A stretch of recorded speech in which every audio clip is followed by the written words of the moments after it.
So hello everyone. So రీసెంట్గా KRM movie సెలబ్రేషన్స్లో Bandla Ganesh గారికి విజయ్ దేవరకొండ గారిని టార్గెట్ చేశారా? ఒక్క సినిమా హిట్ అయితే లూజ్ ప్యాంట్లు, కొత్త కొత్త చెప్పులు, నెత్తి మీద క్యాపు, కళ్ళకు అద్దాలు పెట్టుకొని ఇట్లా నడిచే ఈ రోజుల్లో. సో బేసికల్గా కేఆర్ఎం మూవీ అయితే కమర్షియల్గా హ్యూజ్ సక్సెస్ అయితే వచ్చింది. రివ్యూస్ ఎలా ఉన్నప్పటికీ కమర్షియల్గా అయితే చాలా పెద్ద హిట్ అయ్యింది. దీనికి సంబంధించి ఒక సక్సెస్ మీట్ లాంటి ఒక ఈవెంట్ అయితే కండక్ట్ చేయడం జరిగింది. దానికైతే బండ్ల గణేష్ గారు స్పెషల్ గెస్ట్ గా కూడా ఇన్వైట్ చేయడం జరిగింది. ఆ స్పీచ్ లో అయితే కిరణ్ అబ్బవర్మన్ పొగడినందుకు విజయ్ దేవరకొండ గారిని టార్గెట్ చేసుకుని చెప్పడం అయితే జరిగిందని చెప్పేసి so present entire social media అయితే ట్రెండ్ అవుతుంది. రియల్ కుర్రాడు బాంచేత్ ఇట్లుండాలండి హీరో అంటే.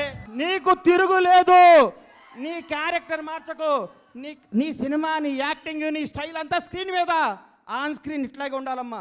చిరిగిన ప్యాంట్ వేసుకోను, లాగేసుకోను, నీకు వాట్సాప్ కుదరదు.